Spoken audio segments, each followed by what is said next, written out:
What's going on, Dolphins fans? It is your boy Dillon here, and look, man, I wasn't actually gonna even make a video today, but there was a roster move that was made that I want to inform you guys about, and then there was also this article that I read that I want to read to you guys and discuss a little bit. And obviously it's playing onto the themes that I've been talking about a lot lately.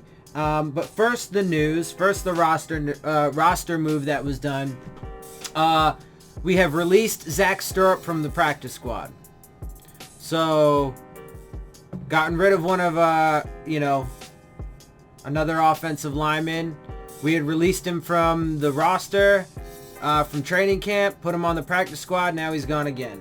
So, whatever, man. I mean, it's like, at this point, it's all just, I mean, what, it's not surprising, right? Like, none of this shit really is surprising at this point. Anyway, let me just go ahead and move into this article now. It's from The Big Lead, a Brian Jufra. I have no idea. I'm fucking that dude's name all up. Anyway, the article titled, Brian Flores' tenure in Miami could end sooner than expected. One game doesn't make or break an NFL head coach, and it certainly shouldn't lead to his immediate firing. On that alone, I agree. And just real quick before I get into this, keep in mind, people, I have said from the beginning that regimes should have 5 years, that from a football perspective only, no matter how bad his decisions are, just solely from a football perspective, and his decisions are pretty bad, but no matter how bad they are, and I was saying, even if we did go 0-16 each year for the next 3 years, he should still get the 5 years, just based on the football, from the football perspective, right? I'm an advocate for that. But then, of course, you add in all the other things, for me, the personal moral perspective, and he crossed certain lines with me. And those lines that he crossed, though, clearly weren't just crossed for me either. They were crossed for other people as well, including players. And so let's get into, and so that has a major effect, right? Also, real quick, I want to note, here, real quick, before I get into this. So some of the coordinators actually talked today too, and Patrick Graham, when he was talking about, let's see, where is it? Here we go. Barry Jackson tweeted this: Patrick Graham refused to say why Rashad Jones didn't play more, refused to discuss his thinking and use of Minka, refused to say why McMillan played so little. So, I mean, why does anybody, a Dolphins fan, why would you want this? You have one coach, Brian Flores, who's just lying to our faces, saying we're not tanking this, that, and the other. He's destroying relationships in the building. He's making absolutely terrible football decisions. He's breeding this toxic environment. Then you have and then him and the other coaches, apparently, they just don't want to tell anybody anything. They don't want to give us any kind of information. They just keep telling us, trust the process, but they don't want to tell us shit. Right? And then they do all of this very mysterious thing, all these very mysterious things. Like, why are you doing this? Why the fuck are you doing that? So much, but they just refuse to give it. Why do people want that? Why do you want to be lied to? Why do you want to be fucking misled? Why do you want to be given false hope? I don't understand why people are so amped up and excited for that shit. Dude, come on. Have some fucking self-respect.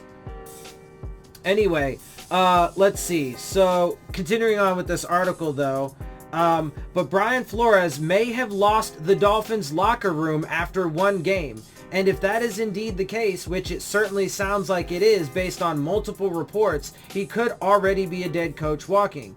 Now, real quick, I do also want to mention that I watched you know, I mean, I mentioned this, you know, I do watch the other YouTubers and like I watch X's and Omar's occasionally, even though they annoy the shit out of me and they're fucking old fools. But anyway, and goddamn, Omar Kelly, man, that motherfucker just contradicts himself so much. He makes, like, I really feel like he just makes a point at any given moment that really just benefits him right in that moment. Because he just, anyway. So, the point is, though, is that one thing he did say that was correct in one of their most recent videos, it was the one before the Ravens game that they made, is that in his experience, when a coach loses the locker room, it's donezo. And it's true, because no players are going to want to go to Miami. None of the players are going to want to stay in Miami. You're just creating this, and like, that's why none of this makes any fucking sense.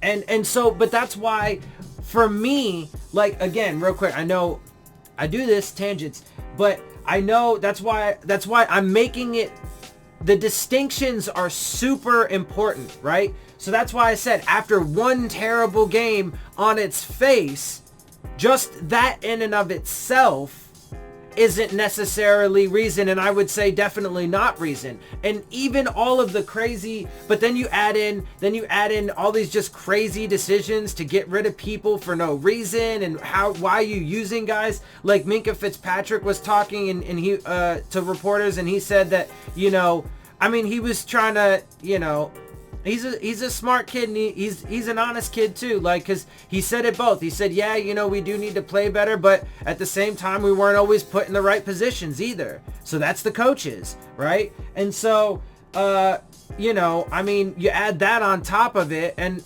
like all of these just ludicrous decisions. But again, just from a football perspective, I would say still just, you know, give him the benefit of the doubt and let him try and figure it out. But then you add in on top of that the toxic environment and the way he's alienating people and just destroying relationships and just destroying everything about this organization. Like, and the way he decided to just be a sellout prick. And again, I'm not going to stop on this. He decided that he wanted to back the white male billionaire in his pursuit for fucking more money over, you know, players and people, which he did in his support for Donald Trump, in essence, right? Like, I mean, you're just a sellout at that point. And like I said, you cross some fucking fundamental lines.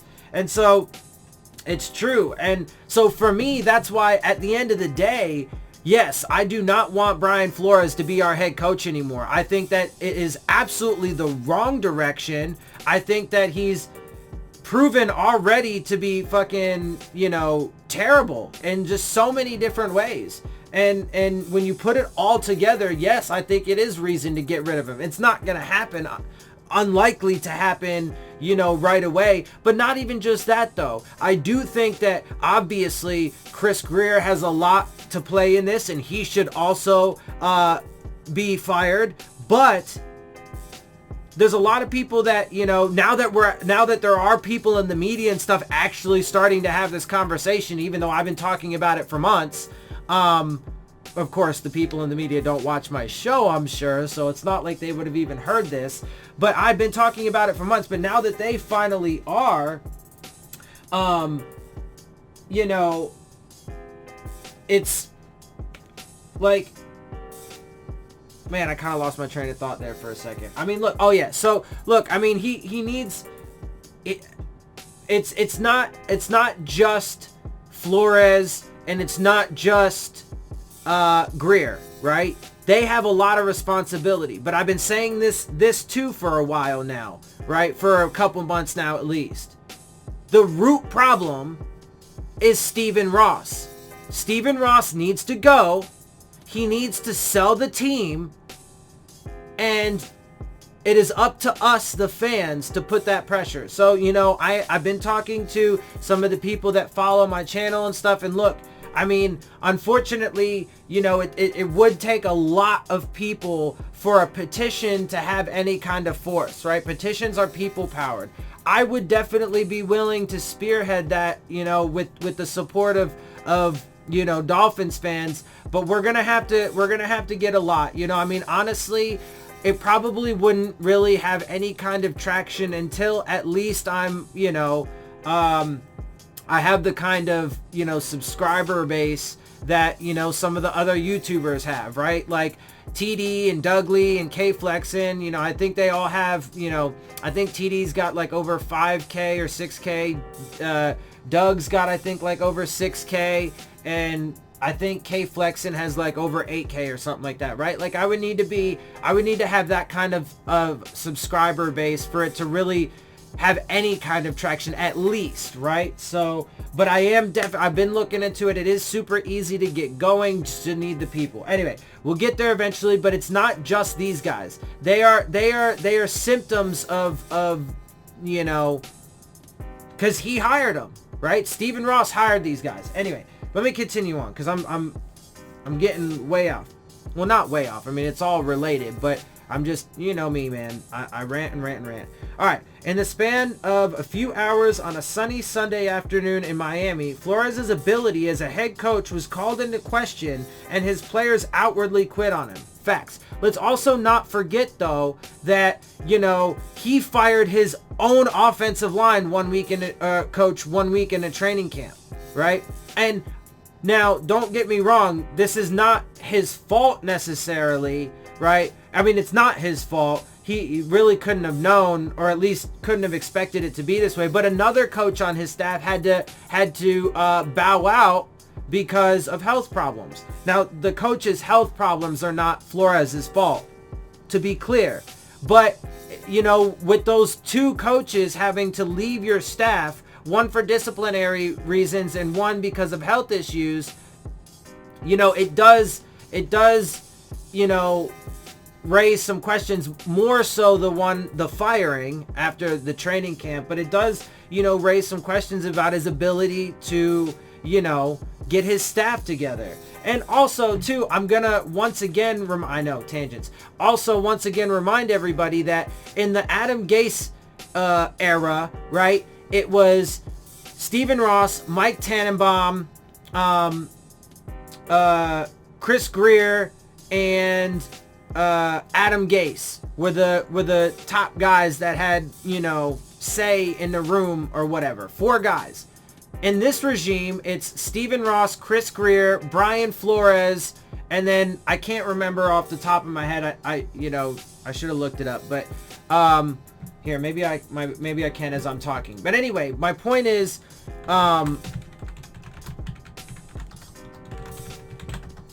they brought in, right? So my point is that in the Adam Gase era, people were talking, especially when it came to drafts, people were like, there are too many heads in the room. There's too much like disagreement between these guys, so on and so forth, right? And yeah, you know what? And it's funny too, right? Because Fergie, Venus Williams, I'm sorry, I just pulled up Dolphins. I'm looking at their front office because I wanted to see who the guys that I'm thinking. But anyway, Serena and Venus Williams and Fergie are all, and Mark Anthony are all part owners of the Dolphins. Those motherfuckers should be pissed too about Stephen Ross. They should be wanting him to fucking. Anyway, let me see if I can find him. Nah, who are the guys? I can't remember who. Man. Oh yeah, Marvin Allen was one of them. And Reggie McKenzie. There we go. Reggie McKenzie and Marvin Allen. Sorry about that. So those guys were brought in to be other heads in the room and other opinions. And yes, I get it from the aspect of they have, experience and they're well respected and blah, blah, blah. But everybody was bitching and complaining that there was too many heads in the room in the Gase era. And then when Stephen Ross trimmed it down to him, Flores, and Greer, which at the time was a trim, everybody started giving him all this credit for having done that. And then all of the media just like shut up and didn't say anything about that particular thing anymore after Marvin Allen and Reggie McKenzie were brought in. And now all of a sudden you have 5 heads in the room. I don't know if people can do math, but That's one more than the previous regime. So if you're going to, people need to be consistent. So if you're, and I don't necessarily think it's a problem. I'm just saying, if you want to bitch about the Adam Gase era and them having 4 people in the room, you should equally bitch about, or more really, about them having 5 heads in the room. So look, I mean, this entire organization is just toxic right now. Flores' game plan to challenge Lamar Jackson to throw it deep on his squad by playing without safety help over the top backfired tremendously, and Jackson torched Flores for that decision, exploding for 324 yards and 5 touchdowns. That Jackson needed only 17 competitions to reach those gaudy numbers speaks to the ease with which Jackson converted deep throws, all against a game plan Flores had all offseason to work on. And again, everybody, right, here's the thing. So again, I'm going to compare Adam Gase and Brian Flores. Adam Gase, throughout his entire career, has a track record of being, you know, an outstanding offensive-minded head coach, okay? And he has the track record with Tim Tebow and with, you know, Peyton Manning and with, you know, Jay Cutler and different quarterbacks in different systems on different teams with totally different skill sets and different, you know, quality of quarterbacks and stuff, quality of weapons in a diverse environments. He showed it in 2016 when he came to the Dolphins, and that's a major reason why we exceeded all expectations. 2017 was just crazy and chaotic throughout the entire season from the beginning on. Obviously, then we didn't have Tannehill and stuff. And then, but he even still showed a tremendous level of creativity. I didn't agree with all of his decisions. I thought he should have been a little bit more aggressive in certain situations. There were some, you know, some bad calls here and there. Yeah, okay. But that happens, right? But that was the outlier. He had far more good calls, and the creativity he had, especially with the guys that we had at the time, man, with Stills and Grant and the only thing in the wide receiver room that he was really missing was a big body guy like Devontae Parker, but who actually was going to perform and not be hurt all the time, right? And some tight ends. But we were starting to get those. We actually had a good foundation for the offensive line finally. Like, everything was moving in the right direction. And now with Brian Flores, everything is moving in the wrong direction. Adam Gase's culture was, you know, let's talk, let's be open, let's have good communication, we're buddies, but you know that I'm firm, right? Like, he had that perfect balance, and he was doing things right. And Stephen Ross just fucked that all away. And then look, the fucking dude he brings in afterwards, Laramie Tunsil, fell into our laps. He's a generational player at left tackle. He fell into our laps in that draft. We got so lucky off of the most trivial bullshit thing. Who fucking cares? You look at the state of everybody in this country. The vast majority of people are for, you know, marijuana legalization. So many people smoke, right? Like, it's one of those, at this point, it's like, you know, anyway, so almost nobody disagrees with it, except for maybe some old fogies stuck in the past where they can't get over, you know, the fucking reefer madness days and shit like that, right? They can't get that propaganda out of their heads, right? But so, like, he fell into our laps and he just gave the dude away. For what? For potential, possible, maybe hopes that you can get something to fill that void. But not only that, there's so many holes that he created, him and Greer created. So many self-inflicted wounds. You're never, the amount of draft capital we have and cap space is not enough to fill everything. Anyway, let me continue on. Where was I? Let's see. All against game plan. Somehow the aftermath of the Dolphins' 59-10 loss to the Baltimore Ravens was even worse.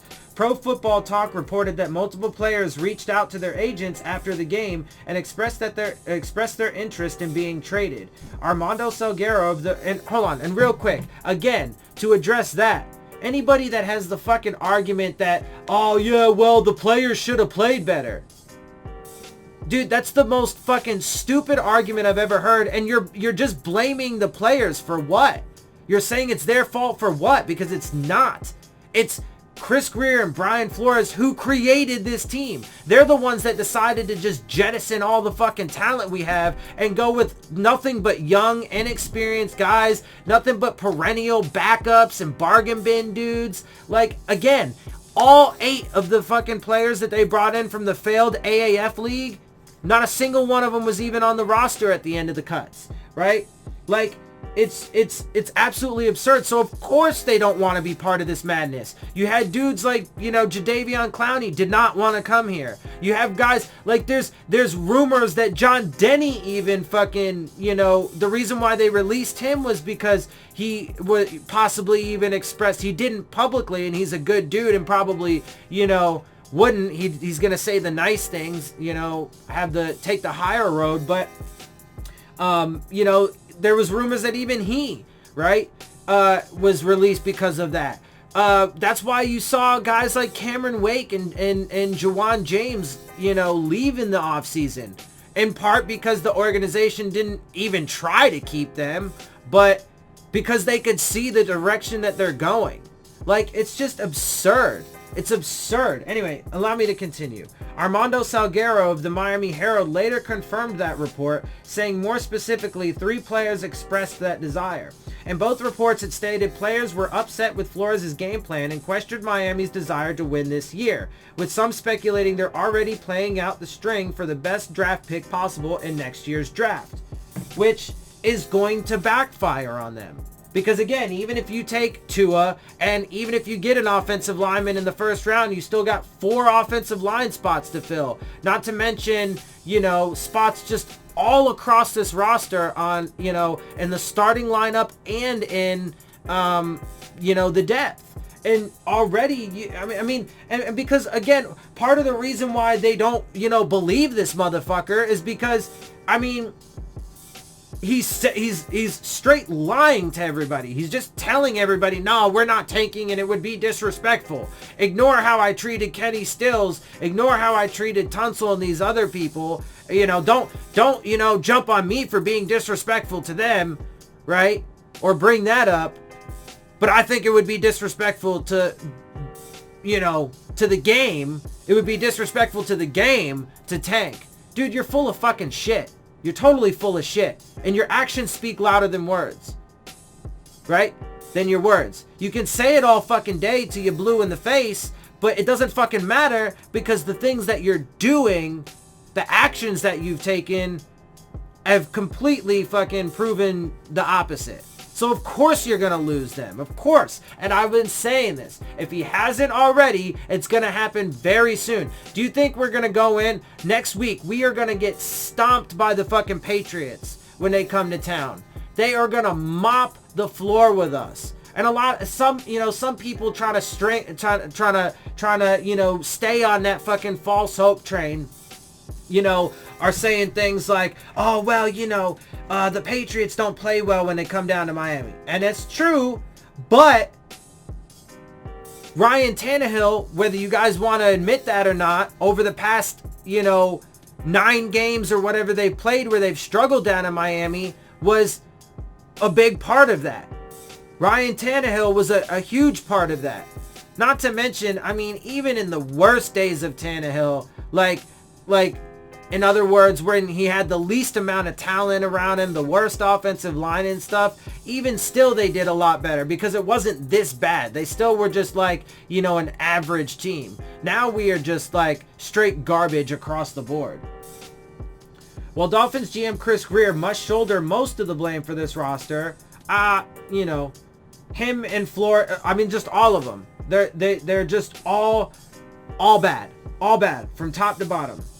And likely should also be canned.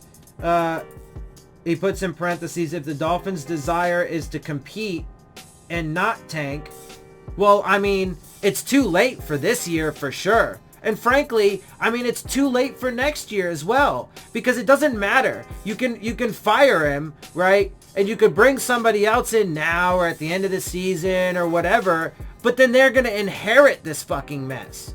And the only thing that you're really going to do is, which would be important, of course, is you could just regain the confidence of the players and stuff if they saw, okay, you know, we're willing to make a fucking change. That's about, you know, all you could gain from that. But you still have this depleted roster with no talent or experience or, you know, any of that shit, right? Or leadership, right? Like, we are just devoid of all those things now. So, I mean, the damage is done. Continuing on.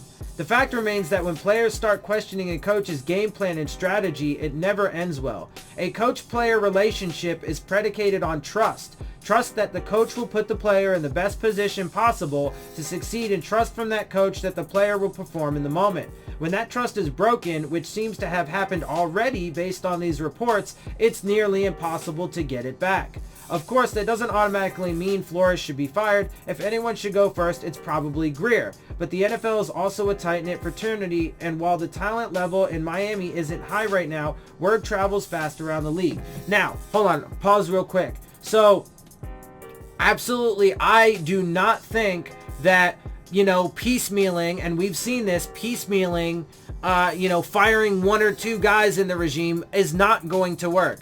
It's going to have to be, right, like, I completely disagreed with the breaking the roster down to the studs, because we had a ton of talent and leadership and shit like that. But when it comes to regimes, this is why I say a regime. And when I say a regime, I mean the whole thing, not necessarily the owner, generally speaking. In this case, I mean the owner as well. But generally speaking, it's just the front office and the coaching staff when I say regime. In this case, again, to be clear, I do include Ross in that because I'm done with him as well.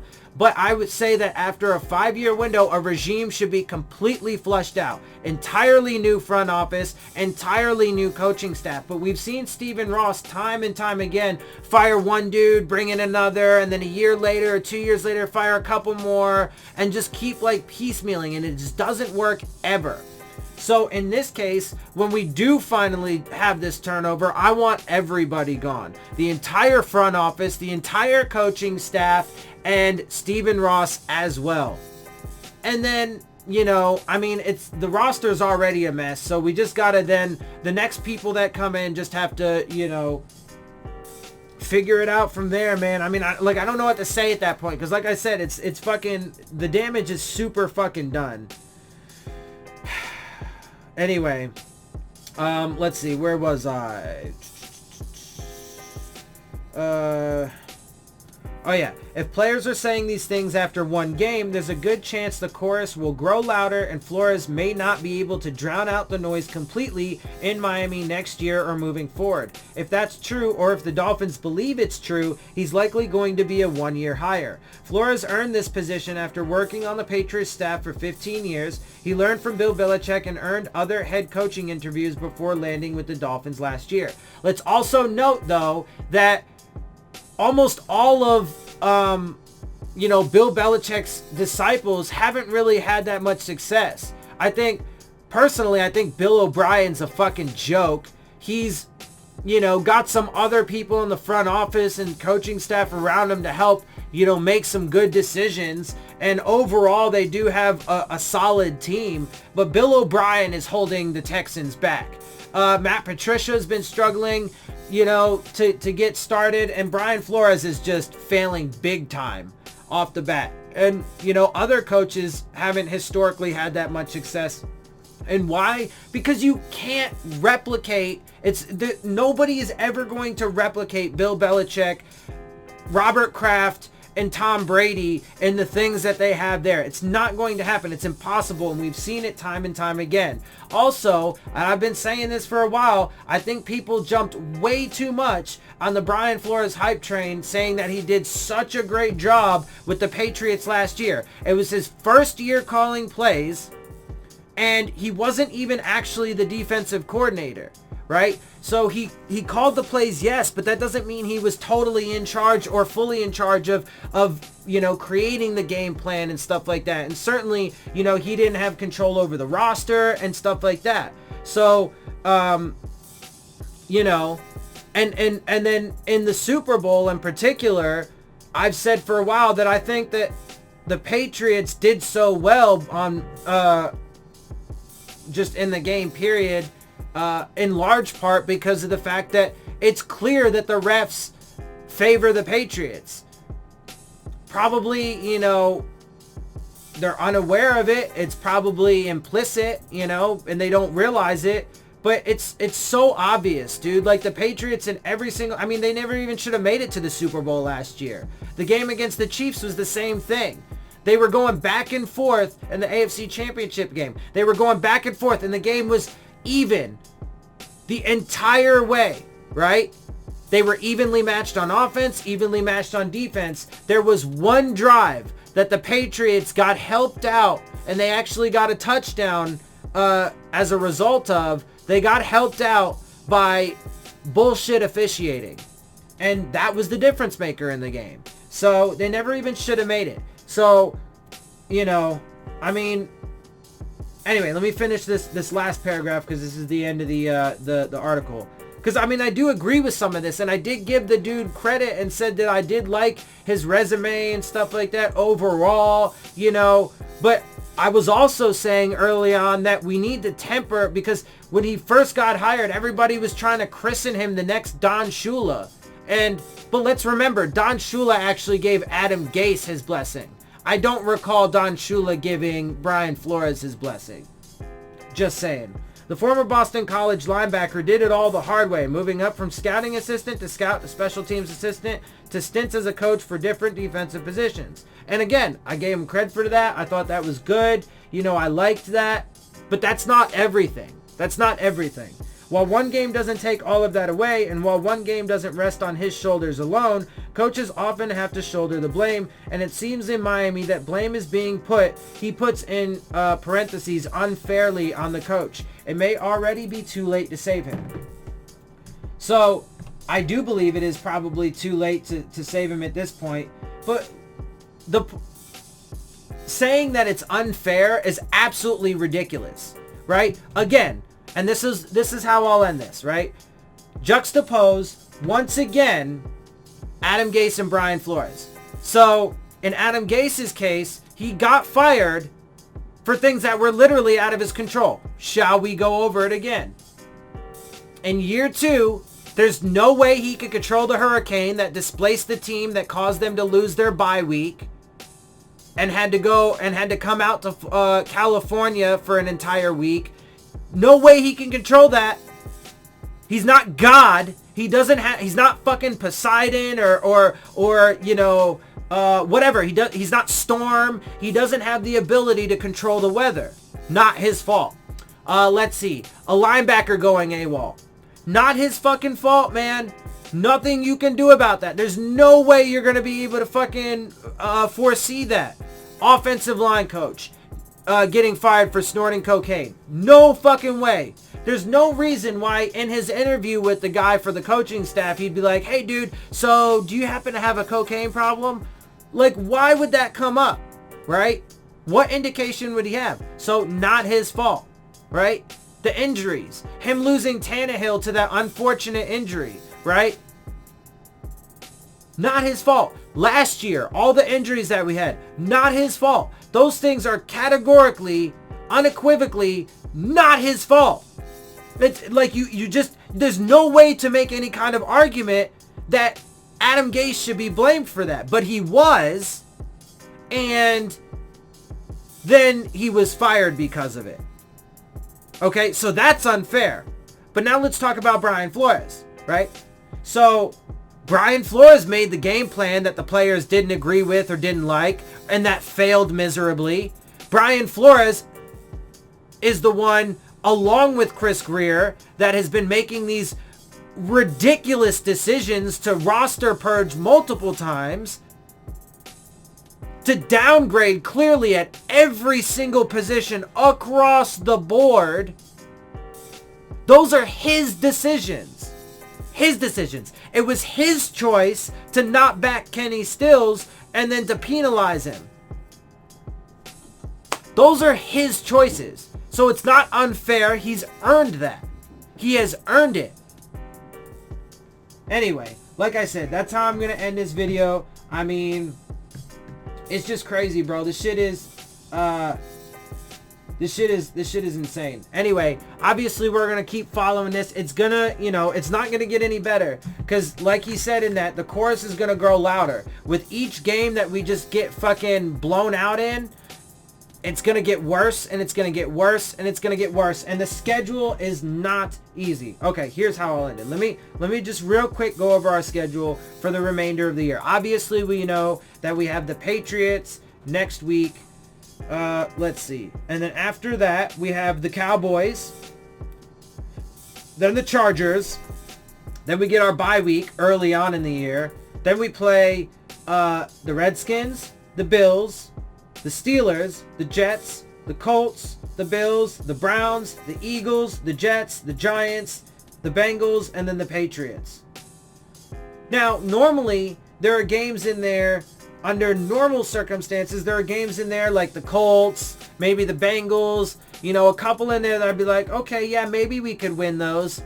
But with the, I mean, it's shit's crazy. Anyway, I'm going to go ahead and get up out of here. I hope you guys enjoy my videos and the perspective that I have that most people don't, talk about. I talk about things that most people don't. So I hope you guys enjoy that. If you do, make sure you hit the subscribe button. Make sure you hit the like button. Make sure you hit the bell if you want to get the alerts. Leave your questions, comments, and concerns down in the comment section. And of course, as always, make sure you follow me on Twitter at Dillon Tartaro. And with that, I'm out. I'll see y'all soon. Fins up.